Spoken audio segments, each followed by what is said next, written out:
And it disappoints me that the people who vote for this bond measure did not know that they're not going to have fair competition in their figures here.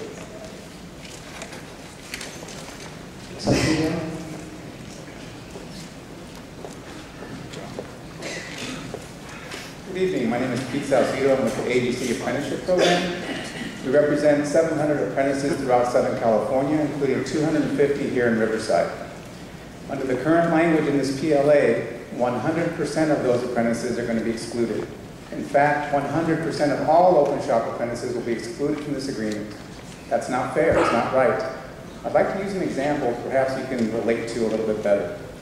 Let's say that the state of California came up with some new funding for general education classes for the general public.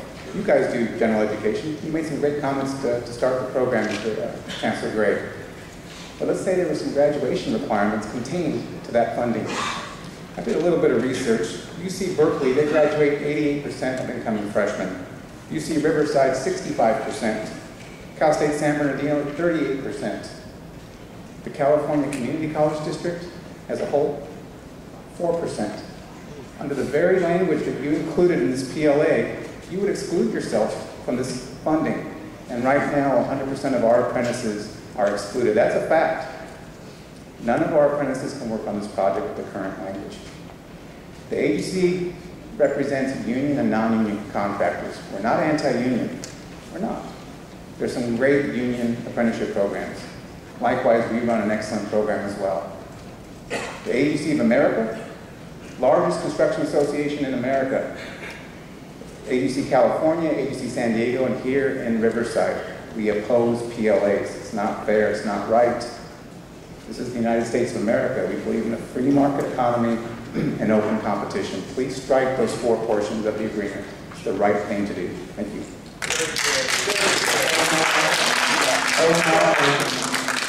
I'm going to make the same request again, please.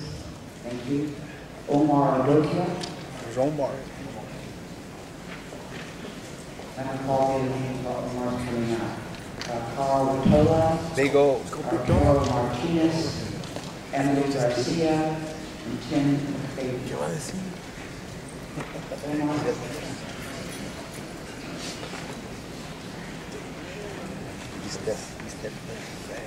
Good evening, my name is Omar, and I'm a resident here in Corona, California. I'm a graduate from Associated Builders and Contractors. Basically, all I want to say is all the reasons that they're giving why you should pass the PLA is our reasons for not passing that PLA. We have our families to support. We want to work locally too, and I think you all would feel better knowing that you took everyone into consideration for your work and not left certain people out just because they're not part of certain groups. And you know, we're all about safety too. I have all kinds of cards right here. Our company trains us, and I got very good training in ABC, and they're a non-union organization, and I think they do a damn good job. Thank you. Carl. Carl Tola.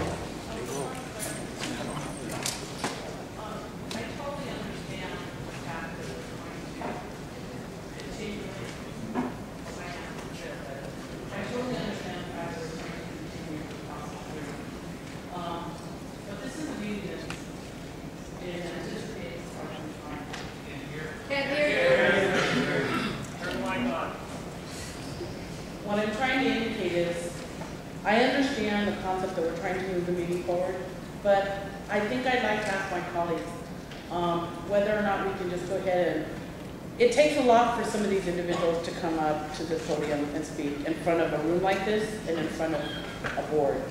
And I think that to try to stifle everybody and not let them at least show some kind of support, I don't think that's doing us any good. I think that I'm going to ask if we can not admonish them not to clap and stuff. And if it takes a couple more minutes, you know what the bottom line is? If we're here until midnight, every single person that wants to speak should get the opportunity.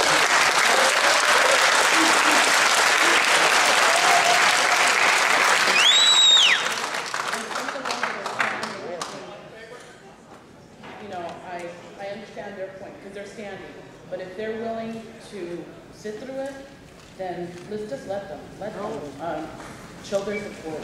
Any other comments from board members? I think that it's going well so far. And it's going well so far.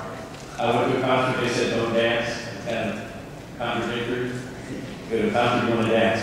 I would agree with Mr. Garoa, that I don't see any harm in showing support, do it respectfully, courteously, and I don't think that anyone in this room has indicated that they have a problem doing that.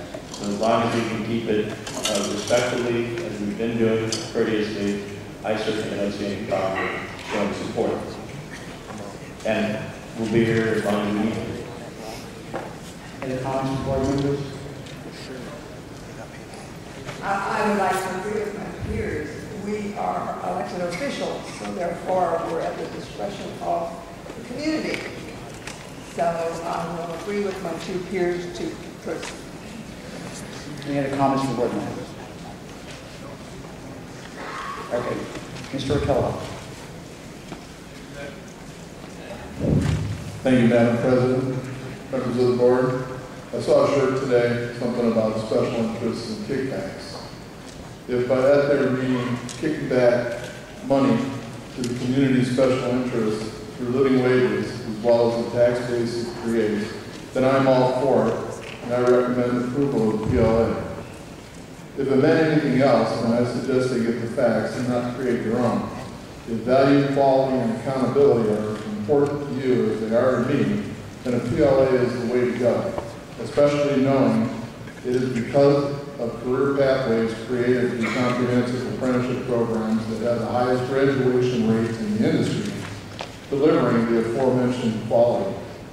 PLAs have historically been used during hard economic times by administrators responsible for getting important projects to completion on time and on budget, done safely and well coordinated, projects completed properly, resulting in no rework, resulting in a quality, reliable finished product. PLAs are a bargain. PLAs are open to everybody. When the contractor states PLA contracts are too restrictive, it just makes me think that's a good thing. Thank you. I just ask that you support the PLA. Thank you very much.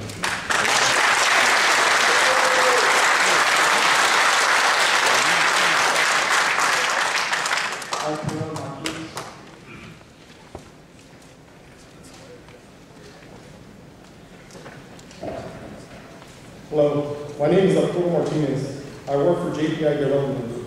I would like to give a brief statement about my background. I'm a journeyman plumber who graduated from the Associated Builders and Contractors, also known as the ABC apprenticeship program, and have always worked for non-union plumbing contractors. The reason I'm here today is because I can attest to some of the problems that I have come across while working for some non-union contractors. One of the problems that I have is that once my apprenticeship was over, I was left to seek my own employment rather than have the union find me employment. And yet I still pay the ABC money every week to train new apprentices. I feel that if I am paying into an organization, I should be getting some kind of benefit, because during the years of my apprenticeship, I also paid into the ABC, even though I can say that my apprenticeship was for the most part a joke. Because in the 4 years that I attended, I used the lab once, and even when I used the lab, it wasn't to do anything that had to do with plumbing. Most of the time, I was in the ABC program, we would just sign in and go home. In June of 2009, the company that I'm currently working for, JPI Development Group, fired me because I refused to work on Saturdays for free. This was on top of the fact that every employee at the company, including myself, was already working at least 5 hours every week for free. I took my case up with the National Labor Relations Board, and after 7 months, I won my case against JPI Development Group. I was reinstated and paid for the 7 months of lost wages. I returned to work for JPI Development Group on January 4th, 2010, and they have continued to discriminate against me by not giving me work, even though that was part of the settlement agreement. In August of 2009, I called the director of the ABC Southern California chapter in Anaheim, Doug Sawyer, and informed him of the violations that JPI Development Group was committee and let him know that it was affecting all the apprentices who work for JPI Development.